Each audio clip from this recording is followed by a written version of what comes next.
uh, fifth lecture on in the travel writing course. And this lecture is titled Indian Travel Writing.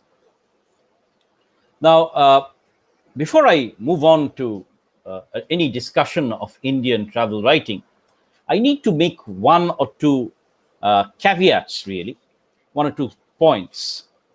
That Indian travel writing in itself is so diverse, it is so spread out over a large number of languages, that to capture the entire gamut of Indian travel writing would be impossible in a say 50-minute lecture. So what I will try to do rather is to indicate some of the major directions and historical landmarks of Indian travel writing, talk about a few theoretical concerns, and then, put my focus largely on the context that I know better, and that is Bengali travel writing, so that I can bring out the issues that I'm commenting on through certain travel texts. That is not to say that I do not acknowledge the wide gamut of travel writing in other languages, but it's just that my degree of familiarity with them is less. Now, when we talk about an Indian travel writing, we go back to the Indian epics, where you find that the Ramayana and the Mahabharata are, composed in their different kandas of different kinds of travel. So you have the Pancha-Pandavas traveling widely. You have Ramayana, Ram, Sita, and Lakshman traveling during the period of exile. Ram and Lakshman traveling to Lanka in their in their quest for Sita, and so on and so forth. Even Ravan actually travels when he tries to take Sita away. And, if you look at the Mahabharata, the ultimate end of the Mahabharata is in the journey where the Pancha Pandavas actually, with Draupadi, travel to the nether life, as it were. And you'll remember that it is the dog Yamraj who actually sort of takes Yudhishthir to the last frontier, as it were, as his brothers and sisters fall on the way one by one. So in that sense, the journey motive is a very important motive in our epics. You've seen Kalidas, for example, in Meghadutam, talk about the mountains and the ways in which, almost Mount Kailash and the topography of Kailash is quite exactly described. So even there, the theme of travel becomes important. But we do not see them really as travel writings. They're seen within larger, bodies of texts, as it were, which where travel is a motive. Now, travel becomes pronounced also during the Middle Ages in India, especially if we look at three kinds of travel. The first is, of course, the travel for trade. And you have the Manashamangol poems, for example, where you see Chand Shadagar as one of the archetypal travelers who travels far and wide. Those of you who have recently read Amitav Ghosh and Gan Island will remember Amitav Ghosh talking in Gan Island of the various kinds of changes that the Chand Shadagar myth undergoes. In fact, in one of the myths that he describes, it is the Bonduki Shadagar who, from whom the Gan Island comes, who travels.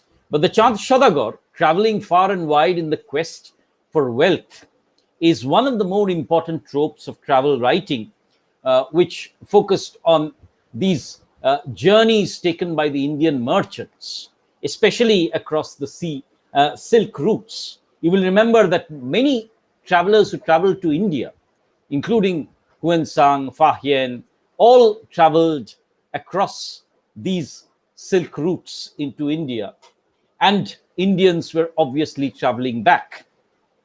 Now, with the East India Company coming into India, the volume of Indian trade obviously goes down, world trade, in fact, from 22%, which belonged to India, to just 3% when the company left. Now, so that's the first kind of travel that was undertaken. The second kind of travel is the travel for conquest that we see. And this is marked by the Safarnamas, really, especially that of Babur, Humayun, and so on and so forth. Babur himself wrote the Safarnama, and the Safarnama actually is a record of the lands that he visits, the kind of places, palaces, people. So, in a different sense, it is also an ethnographic writing, which is written by the conqueror as such. And you'll remember that this conqueror is moving from the western parts, the western outskirts of India, right through the middle of India and establishing his territory. Interestingly, one of the major reasons that we do not have many travel texts from Hindus during this period, especially the medieval ages, is the fact that travel was largely frowned upon and only permitted in terms of trade, and the other form of travel, which I'm going to talk about now, is travel because of religion. And you remember that, India has one of the first missionary religions, in the sense that it is Buddhism, which encourages travel to Tibet, travel to China and Japan, and so on and so forth. So, the missionaries which are being sent out by the Buddhist monarchs, including Ashok, become very important landmarks in the scenario of Indian travel. However, apart from one or two texts, records of these travels are few and far between. Now, you will, of course, understand that at this point of time, we have a kind of a pre-modern India, which is also cosmopolitan, in the sense that, Indian goods, Indian travelers are traveling right across the various parts of Asia. And we can see a kind of Asian cosmopolitanism emerge in the initial half of these travels. One of the interesting things that Rabindranath mentions when he travels to Java and Siam is that the culture of India once traveled to Java and manifested itself in places like Angkor Wat, or in the adaptations of the Mahabharata and the dances that moved from India to Java. So obviously, Tagore is here recording the kind of travel that and the kind of cultural travel that emerged from India at one point of time. Now, we will, of course, then move on to what I then see as the dwindling of travel. And the dwindling of travel can squarely be related with two or three things. One is very obviously that as Mughal rule deepens, the caste prejudices and the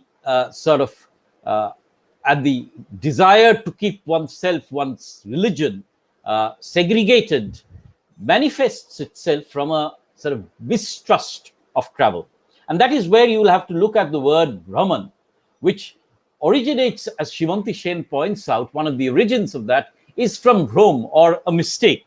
So apart from, pilgrimage, you do not really have Indians traveling abroad.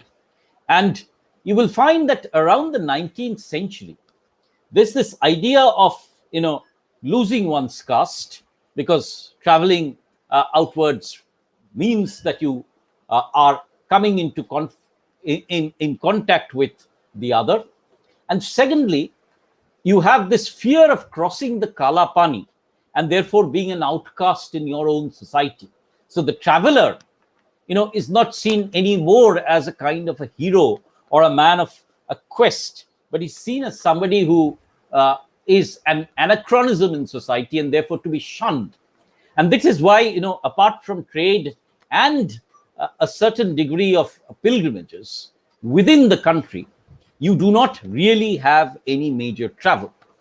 Now, but one of the things I would also like you to realize is that, within these religious travels and within these tirthas, and you see, there's this entire tradition of the pilgrimage within India, where you have, the three great Indian deities, and you have, say, for example, in South India, Balaji as the kind of Tirupati, Balaji as the kind of Lord Venkateshwara's Vishnu. So the avatars of Vishnu spread across India. The pilgrimage sites of Shiva, for example, spread across India. So these, sites, as it were, link and create an early sense of a shared culture and nation. Now, I hesitate to use the word nation at this point because, the nation is, after all, something of a more modern construct and arrived in India much later. But this idea of a Bharatavarsha, of our land which, is populated by a people of similar culture and belief systems, is an integral part of, an early sense of building up a shared community. And one of the travels which I would, in fact, like you to remember is that of Chaitanya, and the Chaitanya Charanamrita and the Kathamrita, as it were, which talks about, Chaitanya's traveling from one part of Bengal to Orissa and the Dakshinatya and the south, as it were, and in the process trying to eradicate the kind of caste prejudices and integrating various people within the fold. And therefore, this entire bhakti cult, as it were, is also in the form of a travel. The traveling fakir, the traveling Sufi saint, the traveling, Vaishnavite, who then integrates people within themselves. So travel takes on a very interesting kind of a manifestation in literary texts, not just as travel writing, but within religion, within adventure, within trade, and creates a kind of a shared community, which interestingly is framed right at this point of time. And although we say that nationalism is a very derivative discourse, I would suggest that this kind of a shared community feeling is the one on which the basis of our nation later on can be, our nationalism can be then grafted. And you'll find how closely religion and the political interact in this idea of the Bharat Mata, for example, and how religion comes into a very big way in framing these discourses of nationalism later on. I don't see that as something very abrupt. I would rather see that as something which is manifested through this notion of travel. Right. Now, moving on from there, let me come to the late 17th and the early 18th century, or rather late 18th and the early 19th centuries, where, you see, the East India Company has made its entry and people are, have come into the contact zone. You remember, and this is a phrase I'm using, if you will remember, from Mary Louis Pratt's Imperial Eyes. And this contact zone has created a kind of a transcultured community. Now, who are the people who have come into contact? You have the traders, for example, in Kolkata and Bombay, having come into contact with these people. Some of the common people have been transformed into Christians. You have people who are traveling in terms of, mariners. For example, the Lashkars, Ayas. But these are silent travelers in the sense that we do not find their voices within the travel writings of the period. Instead, we have a whole range of people who are serving as clerks, dafadars, teachers, Persian teachers for the English men who come to India. So we have a body of people who are so-called upper class and who are coming into contact with the British, acting as emissaries for the Mughal emperor, for example, or the Nawabs of Awadh, for example. And therefore, also, as English education permeates and people pick up English as a kind of a functional language, you have people like Raja Ram Mohan Roy, who can then be fluent in English and challenge and come into contact with the British population and thereby travel to Europe also. But before I talk about Raja Ram Mohan Roy, you see, in this particular period, for example, the mid 18th century to the early 19th century, Hindu travel to outward lands, crossing the Kala Pani, as it were, the kind of the black frontier, as it were, where you lose your selfhood, where you lose your identity, therefore makes the early travelers to the West almost entirely Muslim. And you have people like Itzamauddin, who travels in and around 1757. You have Abu Talib, you have Din Muhammad, who travels with the East India Company sergeant throughout India, then goes to Ireland, settles down there, and moves from Cork to places like Brighton, set up their own coffee houses and write travel narratives. You have, of course, Mirza Abu Talib Khan, who will publish his travelogue in Persian in 1603. And this will be translated and published into English by an Englishman to show the ways in which Asiatic travelers are praising British civilization. So it's very interesting to see, that the first crop of travel narratives written in Persian, translated into English, written in English. In fact, Din Muhammad is the first to write in English, actually, are all written by Muslim travelers traveling to the West in various capacities. Itzamauddin, for example, is an emissary of a nobleman. Din Muhammad is a petty soldier. Abu Talib Khan is also a nobleman who is going to plead for the Nawab.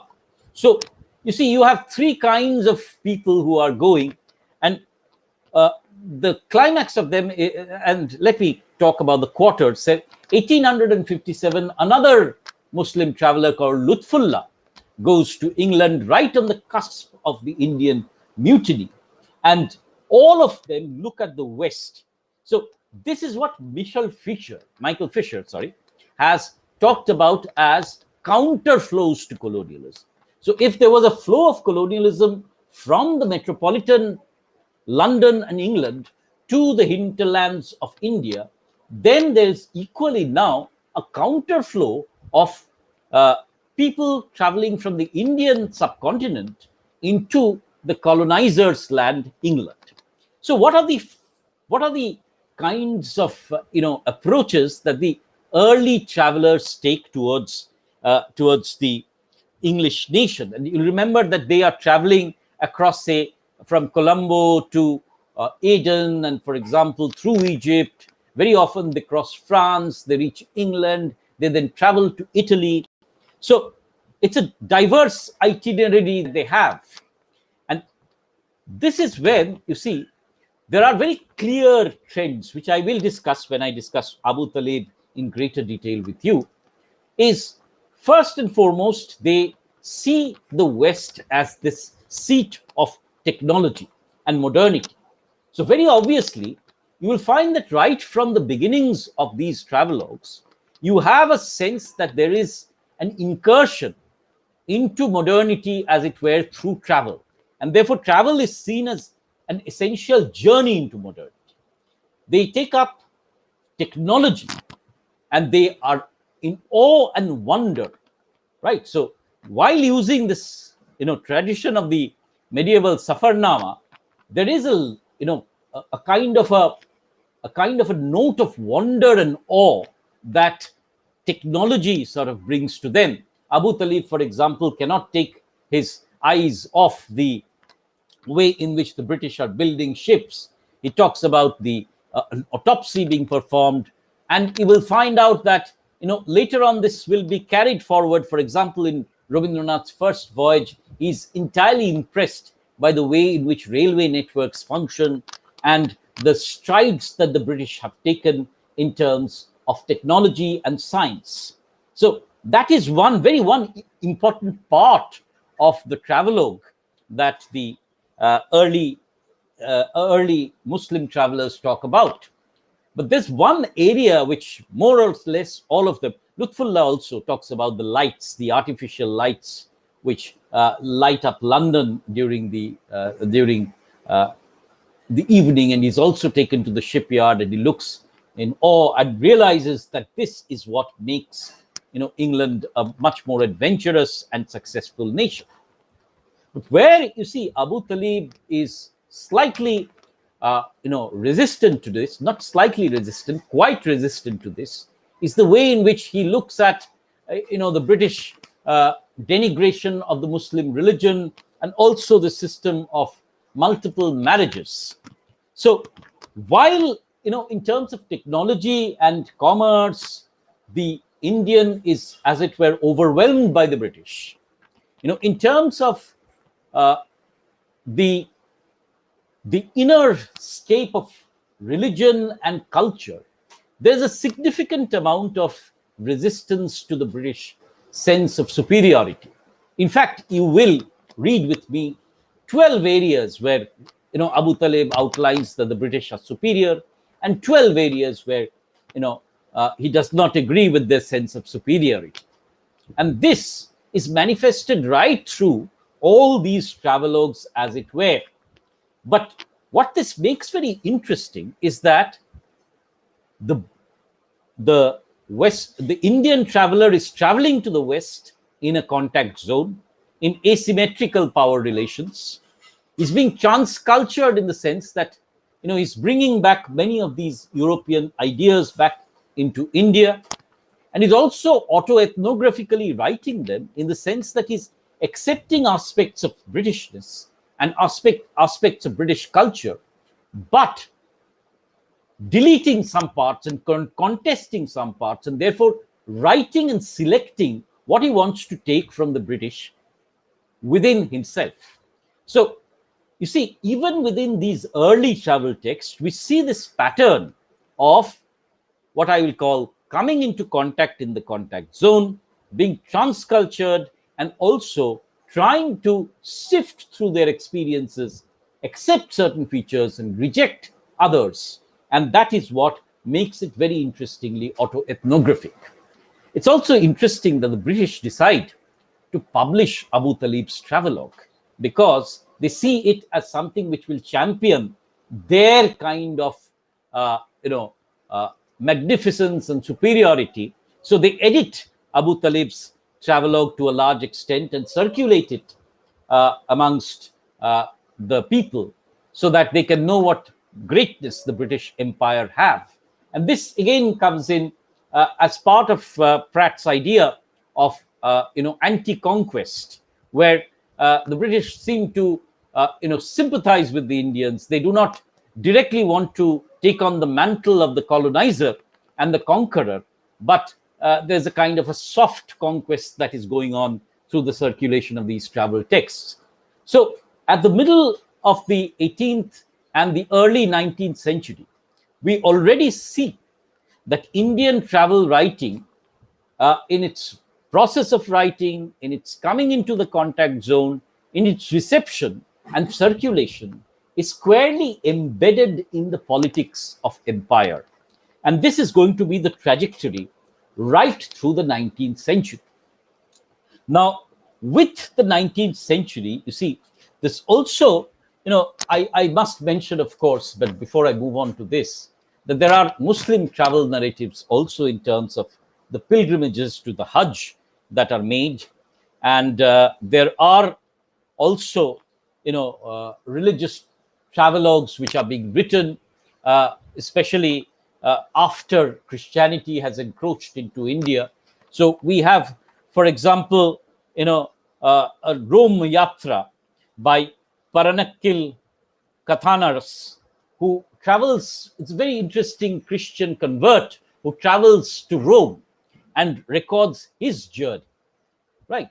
And this is a journey which is taken from a very interestingly Christian perspective, looking at the churches, looking at the practices of Christianity, and the need for Christianity within Indian Christians. Now, 1850s onwards, or let me say 1830s onwards, because this is the time when Raja Ram Mohan Roy is traveling to England. And remember, Raja Ram Mohan Roy is, dying there and is buried there. Right. I personally I remember making two of these journeys. One to Raja Ram Mohan Roy's birthplace in Hooghly, where I went to the place where he was born, to the Sati Ghat, where Indian modernity is, as it were, born.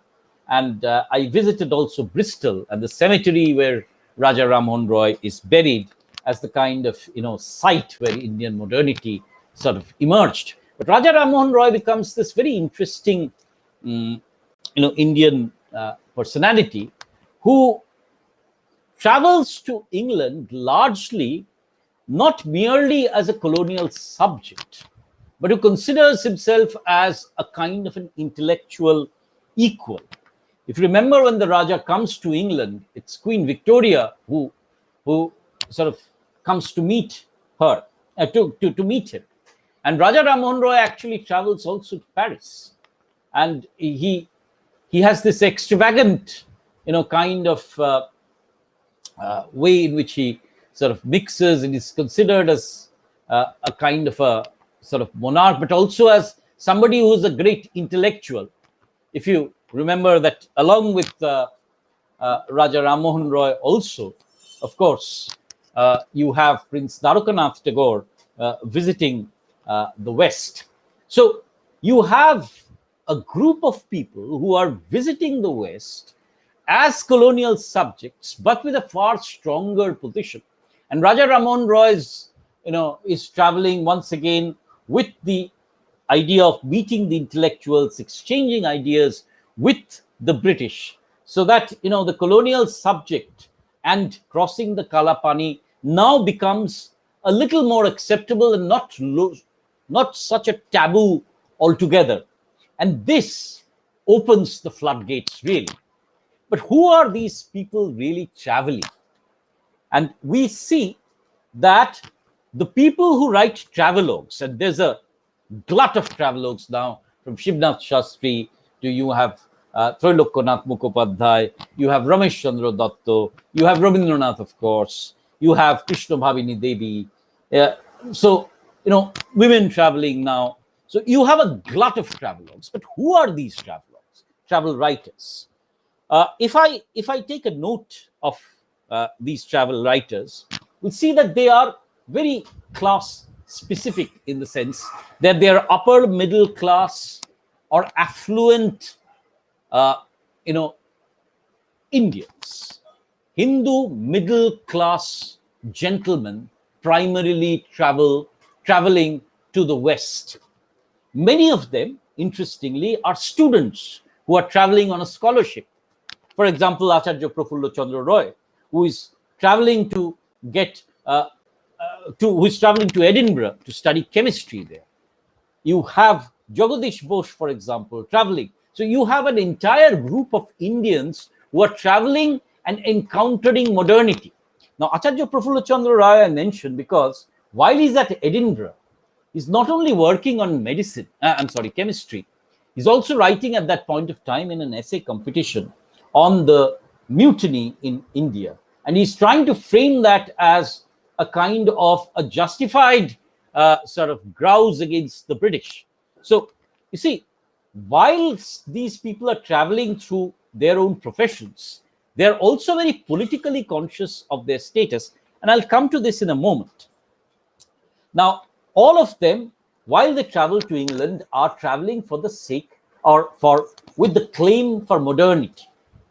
You see, they essentially see their own society as pre-modern, and therefore, they look at various aspects of modernity. It might be science, it might be education, it might be the liberation of women, it might be technology, but this encounter in the contact zone is an encounter essentially seen in terms of an encounter with modernity.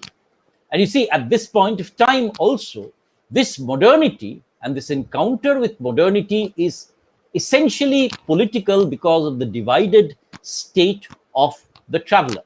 On the one hand, I'm sorry, on the one hand, the traveler is acutely conscious that he is traveling as a subject of the British Empire, and that he's traveling, as it were, to a superior culture in terms of the modern outlook.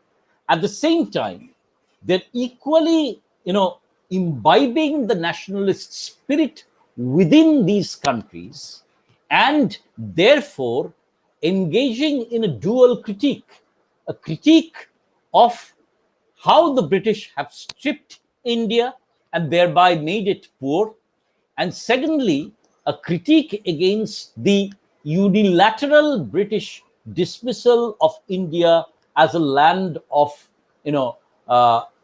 pre-modernity, of primitivism. For example, when Acharya Prafulla Chandra Ray will later on write his history of Hindu chemistry, he will talk about the rapid strides that were being made during the age of Akbar, when the Britishers were throwing their women as witches into the fire. So you see, it's very interesting in the way in which, while they are claiming for themselves modernity, they're also acutely trying to assert their nationalist selfhoods and trying to critique the British Empire. So it's a kind of a Janus-faced encounter. On the one hand, an acceptance, wonder, admiration at British society and the strides that they have made in modernity, and at the same time, an awareness of the ways in which the British have stripped India, and therefore a kind of a resistance to British rule. It might not really be absolutely outlandish to claim that much of the Indian freedom struggle and the sense of nationalism was taken through the route of travel.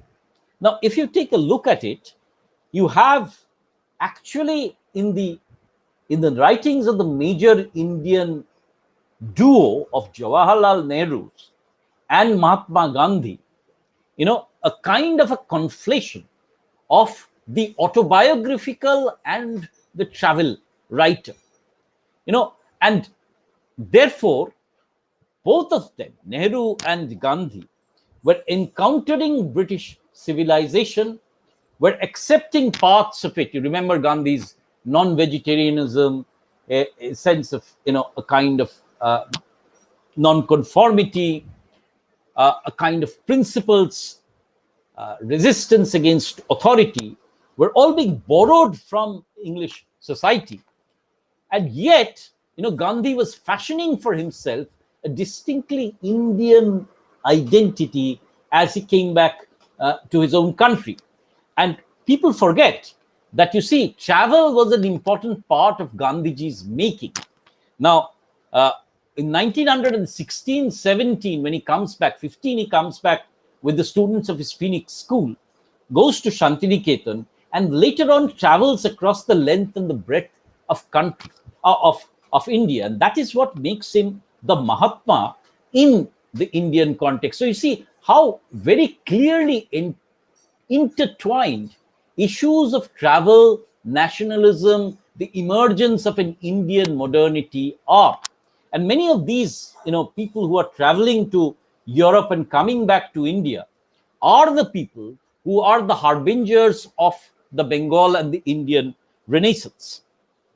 Now, therefore, a sense of what I will call autoethnography, accepting something from the British, using the language, and then writing back within the same parameters and the constructs of their travel narrative, because the travel narrative is essentially Western in the way that the Indians are using it. But they're taking this discourse and turning it inside out so that it is being used for multifarious purposes including the critique of the British. At the same time, when they travel, they are, in the sense, aware of their dual position, that they are gazing at the other landscape, and they are also being gazed at. Abu Talib, when he travels to England, everywhere that he goes, people are, as it were, enthralled by this Persian prince. Although at this point of time, Abu Talib is a pauper.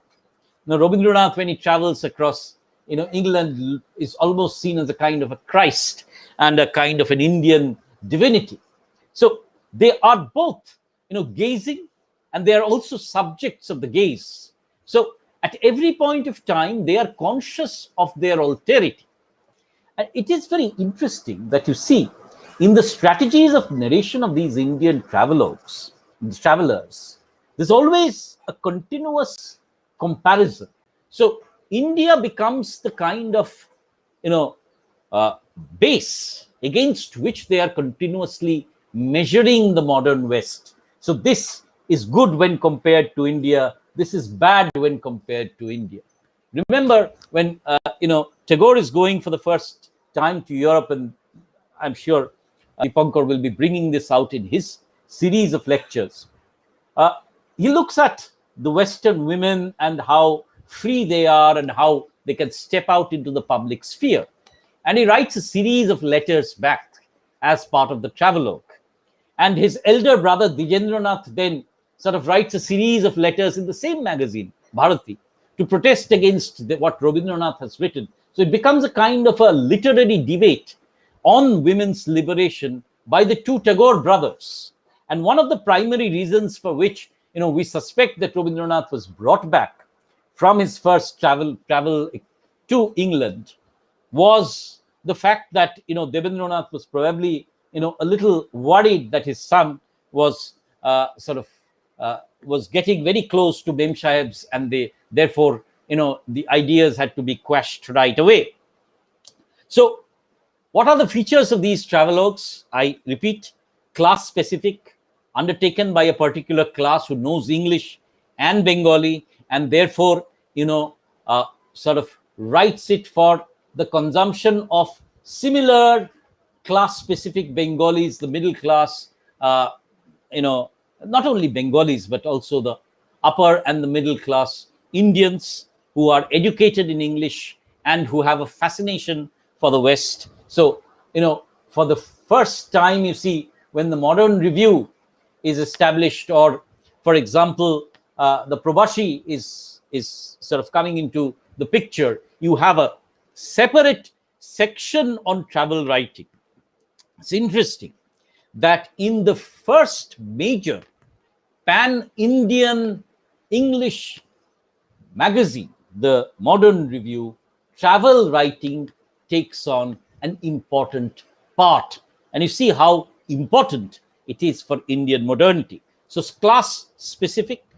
Secondly, this travel writing is marked within the claim for modernity, which these Indians sort of are looking out for.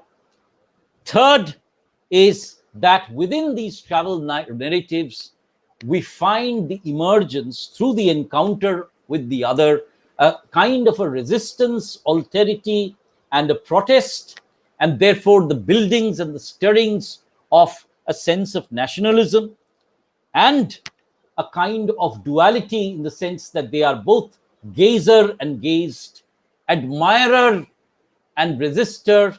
So in that sense, this Indian travel writer at the fag end of the 19th century is a politically conscious, aesthetically conscious travel writer who is interrogating and closely examining, both empirically and politically, what makes England great, what are the foundations of the empire, to what extent India has contributed to it, and what India can take back from the travel.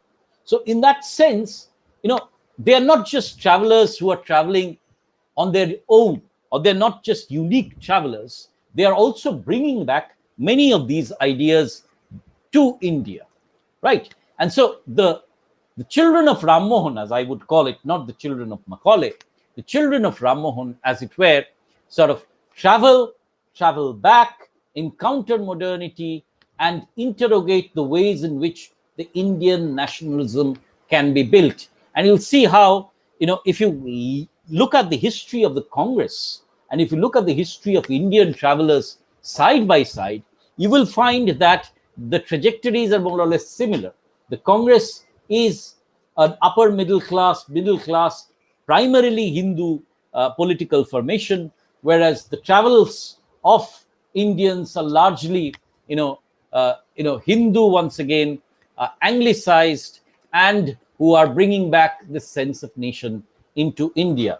Now, by the way, you might also ask, where are the Christians and the Muslims? They do travel, but once again, with the decline of education amongst Muslims, Muslim travelers are few and far between. We can remember, of course, Sayyid Ahmad Khan, but Christians, of course, are traveling, and they're traveling in vast numbers, also for pilgrimages, also for establishing themselves in English society. But you see, more or less the major travelogues that you look at are all written by Indian middle class, upper middle class Hindus. And this is where also who are ushering in Indian modernities, Indian nationalisms. And it is within these traditions that we will take a look at Rabindranath. And of course, I've referred to Indian women also traveling, sometimes with their husbands, very infrequently, probably independently, very rarely, really. So we have Krishna Bhabini, we have some of the other travelers who are traveling there. Durgavati Ghosh, for example, who meets Freud, comments on the British and how the British have built their empire largely on Indian riches. So all kinds of Indians are now traveling to Britain. Now, there are some other travels which I need to talk also about. The first and foremost is that there is, from 1834 onwards, another kind of travels made by the Indians. And this is the first wave of the diasporic travelers, the Girmitiyas, who are being, fooled into working in Marich land, or in the land of, as it were, sugarcane, and are being taken, crammed into ships, and being shipped off to places as distant as Natal, where Gandhi worked, places like Fiji, Mauritius, Seychelles, and the other British Isles, where they are replacing the slaves as the new indentured workers. Now, very few travel writings from these travelers have survived, primarily because they were largely unlettered, uneducated. So we have some petitions which they made, and therefore which describe their pitiful condition in the way they are gradually settling there, and one or two generations later on claiming some land and building up the communities of diasporic Indians. I can talk about one such travelogue made by written by Munshi Ramat Khan, as it were, and who is a very interesting Munshi, because he reads the Ramayana to these people, Munshi Rahman Khan. And Munshi Khan, he talks about the life of hardship, how gradually they're looking at pieces of land, claiming them, and gradually establishing themselves. Now, this story of the travels of the first wave of the Girmitiyas has only been accessed in a certain way by their progeny, in the sense who have gradually established themselves and who have therefore written memorial travelogues of their ancestors. So this is another important travel tradition. We forget in our study of diasporic literature that the first wave of diasporic Indians were almost always marked by this, coolitude, as it were, known as coolies, worked as indentured laborers, and traveled. The other travelogue, which I should also talk about, is that not only did people go to England, so England was one destination, no doubt, because England was seen as the seat of modernity. But also, you see, China was emerging as one of the important sites where the British were trading in tea and opium. And you'll remember that Dwarkanath had ships which traveled from India carrying the cargo of opium and bringing it back from China. So, you see, once this opium trade starts, once again, Lascars, Indians who are employed in ships travel to, to China. And some also travel to nearby Japan. So you have a few texts. For example, Rabindranath himself goes to Japan in 1916. But prior to that, Hariprabha Takeda, an Indian who has married a Japanese, actually goes to Japan, stays there, and writes a travelogue as a Japanese wife. You have, Indumada Malik, for example, the man who incidentally brought back the pressure cooker, the ikpik cooker, as it was known at that point of time, from China to India. Indumada Malik traveling to China in 1917 and writing very interesting travelogues about this entire journey. And it's interesting in the way that the Indians look at the Chinese in terms of rather disdain, and they see them more as primitive. And you have a lot of Indian soldiers who were taken by the Britishers in their army, and they're traveling to China to quell the Chinese rebellion and the opium wars that happened. So Indians are employed there in the capacity of enforcing disciplines, and there is a continuous friction between the Indians and the Chinese. Right? It is only later on that you will have people, Indian doctors, for example, Dr. Kotnis, will be traveling to China and trying to recuperate this image. But there is, what I'm trying to suggest is that there is a travel tradition by Indians, not only to the West, but equally to the Far East.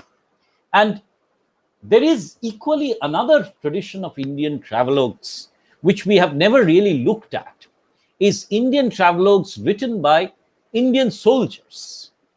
People who were soldiers of fortune, for example, or employed by the East India, by the British army.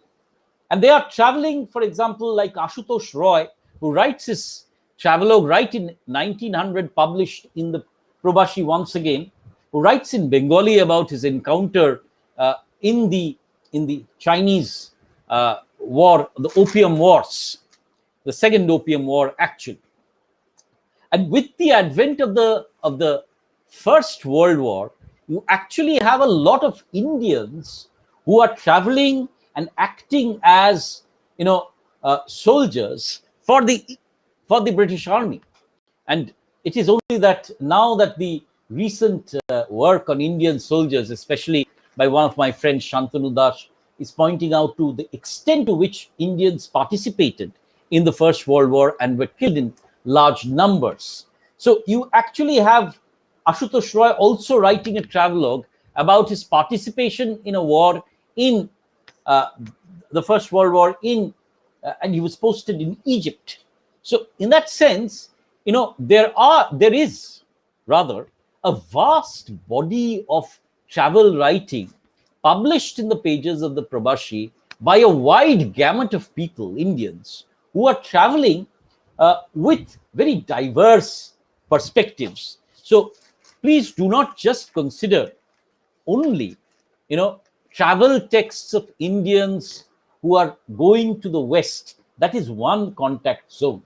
But there are equally other contact zones whose power dynamics might be extremely different, of Indians traveling in various capacities as soldiers, as wanderers, as professionals to Southeast Asia, South Asia, Asia, and so on and so forth.